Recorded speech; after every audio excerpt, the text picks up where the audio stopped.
수사자 한 마리가 물을 마시던 기린을 노리고 있었습니다. 하지만 기린은 이미 위험을 눈치챈 상태였습니다. 곧바로 넓은 공터로 이동해 사자와 거리를 벌렸습니다. 수사자가 천천히 접근하자 기린은 갑자기 몸을 돌려 강하게 반격했습니다. 거대한 몸집에서 나오는 힘은 상상 이상이었습니다. 수사자도 쉽게 덤빌 수 없는 상대였습니다. 많은 사람들이 기린을 온순한 초식동물로 생각하지만 실제로는 매우 강력한 방어 능력을 가지고 있습니다. 특히 긴 다리에서 나오는 발차기는 치명적일 수 있습니다. 이 힘은 다른 포식자들에게도 통합니다. 악어가 물가에서 기습 공격을 시도했을 때도 기린은 강력한 발차기로 위기를 벗어나곤 합니다. 거대한 악어조차 쉽게 접근하지 못할 정도입니다. 한 번의 공격만으로도 큰 충격을 줄 수 있기 때문입니다. 눈표범 한 마리가 절벽 위에 몸을 숨기고 있었습니다. 조금 떨어진 곳에는 사냥 무리가 있었습니다. 눈표범은 완벽한 사냥 기회라고 생각했습니다. 하지만 상대를 너무 쉽게 본 것이 문제였습니다. 사냥들은 이미 험준한 절벽 지형에 익숙했습니다. 사람조차 서 있기 어려운 곳에서도 사냥들은 놀라울 만큼 안정적으로 움직였습니다.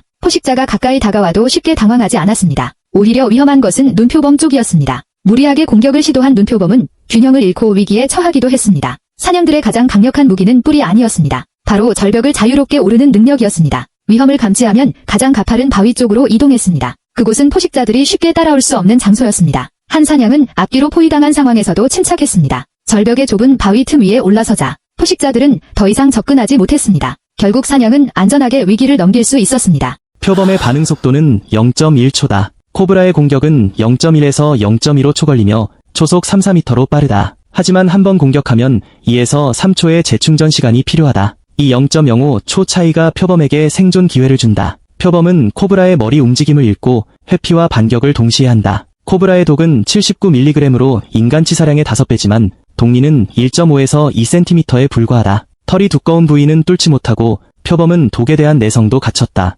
표범은 체력 소모 전술로 천천히 돌며 앞발로 자극해 코브라를 지치게 한다. 코브라는 속전속결이 유일한 승부수지만 스태미너가 약해 공격이 빗나가면 위기다. 결국 표범은 코브라의 머리, 칠촌을 강력한 물기로 중추신경을 마비시킨다. 이 대결은 힘이 아닌 누가 먼저 치명적 실수를 하느냐의 문제다. 표범은 민첩성과 인내로, 코브라는 속도와 독으로 맞섰다. 자연의 잔혹함은 0.1초 반응 차이와 한 번의 물림에 숨어있다. 승자는 표범이지만 그 순간까지 양측 모두 생사를 건 승부를 펼친다. 엄마 고양이가 비단가자미를 잡았다. 그런데 한 입도 먹지 않았다. 배고파도 새끼들을 위해 참은 것이다. 바위 틈에 굶은 새끼들이 이틀째 기다리고 있다. 미끄러운 바위길, 한 걸음 한 걸음이 위험하다. 검은 고양이가 나타나 물고기를 노렸다. 엄마는 놀라 물고기를 떨어뜨렸지만 뒤도 돌아보지 않고 다시 물었다. 검은 고양이는 쫓아오지 않았다. 엄마는 멀리까지 걸어갔다. 바다를 지나 들판을 넘어 다시 바위로 돌아왔다.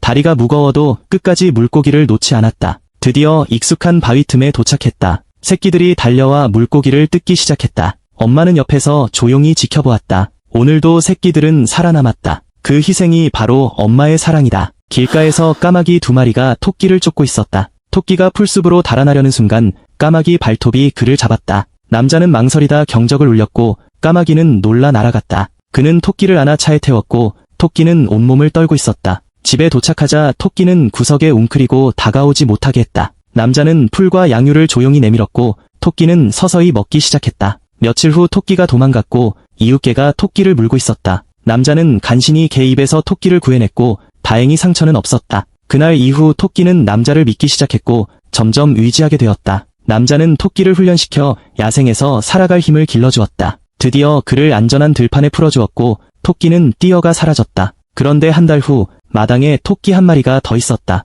그는 짝을 데리고 돌아온 것이다. 그 후 마당에는 새끼 토끼들까지 나타났다. 남자는 매일 먹이를 준비하고 그들을 가족으로 맞이했다. 이게 은혜를 갚은 걸까? 아니면 밥을 얻으러 온 걸까? 코모도왕 도마뱀이 사냥을 나갔다. 길에서 작은 염소를 만나자 눈이 반짝였다. 염소 머리를 한 입에 물고 통째로 삼켜버렸다. 그러나 그걸로 배가 차지 않아 다시 길을 나섰다. 해변에 도착하자 전기뱀 장어가 나타났다. 그는 국수처럼 뱀장어를 통째로 삼켰고 전기는 전혀 흐르지 않았다. 얕은 물속은 마치 해산물 뷔페였다. 각종 조개와 물고기가 입 안으로 들어왔다. 이것저것 먹으며 거의 배부르게 되었다. 그때 거대한 개복치가 시야에 들어왔다. 코모도는 개복치를 꽉 물고 억지로 삼키려 했지만 몸이 너무 납작하고 넓어 입에 들어가지 않았다. 그는 마른 나무에 개복치를 대고 힘껏 밀어 넣으려 했다. 2시간 동안 갖은 노력을 했지만 개복치는 목에 그대로 걸려 있었다. 결국 그는 개복치를 삼키지 못했고 그 자리에서 숨이 막혀 생을 마감했다.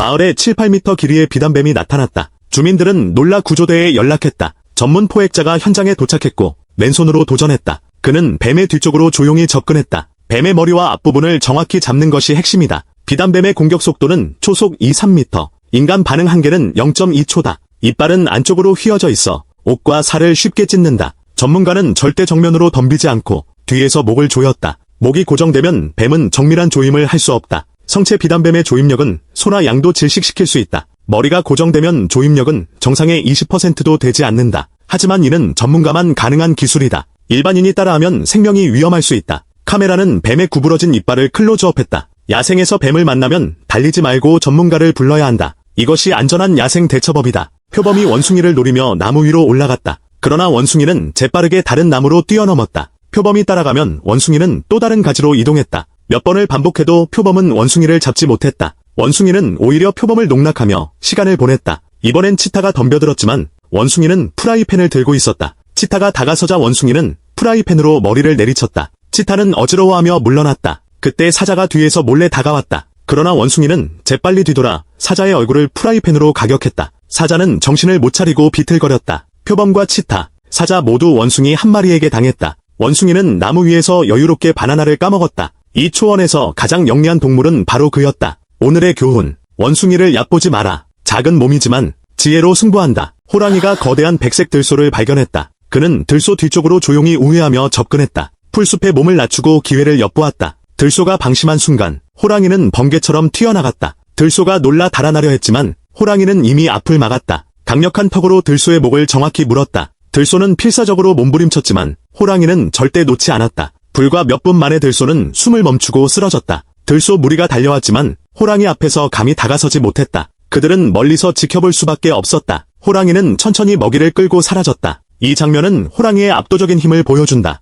혼자서도 수백 킬로그램의 들소를 제압할 수 있다. 그의 존재 자체가 공포의 대상이다. 이것이 초원 최강 포식자의 위험이다. 오늘의 사냥은 완벽했다. 치타가 어린 영양을 잡았지만 바로 죽이지 않았다. 그는 주변을 계속 살피며 무언가를 기다리는 듯했다. 영양이 도망가려 하면 발로 눌러 막았지만 목을 물지는 않았다. 작은 영양은 울부짖으며 어미를 불렀다. 10분이 지나도 어미는 나타나지 않았다. 치타는 시선을 고정한 채 어미를 찾고 있었다. 하지만 어미의 흔적은 전혀 보이지 않았다. 치타는 새끼를 미끼로 어미를 유인하려 했던 것이다. 그러나 어미는 끝내 모습을 드러내지 않았다. 마침내 치타가 인내심을 잃고 목을 강하게 물었다. 새끼는 저항했지만 곧 힘을 잃고 말았다. 치타가 먹이를 물고 풀숲으로 향했다. 그때 또 다른 치타가 풀숲에서 나왔다. 그들은 함께 어미를 덮치려 했지만 계획은 실패로 끝났다. 오늘의 사냥은 완벽하지 않았다. 하지만 초원에서는 내일 또 새로운 기회가 온다. 코모도왕 도마뱀이 아침 일찍 죽은 바다거북을 발견했다. 그는 처음 보는 먹이를 한참 살펴본 뒤 입을 크게 벌려 거북이를 물어뜯기 시작했다. 이어 거북이를 땅에 누르고 강하게 밀어 넣었다. 찰칵 소리와 함께 거북이 등껍질이 부러졌다. 코모도는 계속해서 힘껏 비틀며 껍질을 벌려나갔다. 거북이의 몸이 완전히 찢어지자 그는 그 틈을 노렸다. 이번에는 거북이를 나무 줄기에 걸쳐놓고 목을 들어 올려 천천히 삼키기 시작했다. 거북이의 살과 껍질이 조금씩 목구멍으로 사라졌다. 몇 분의 사투 끝에 거북이는 완전히 뱃속으로 들어갔다. 배가 불룩해진 코모도는 만족스럽게 혀를 날름거렸다.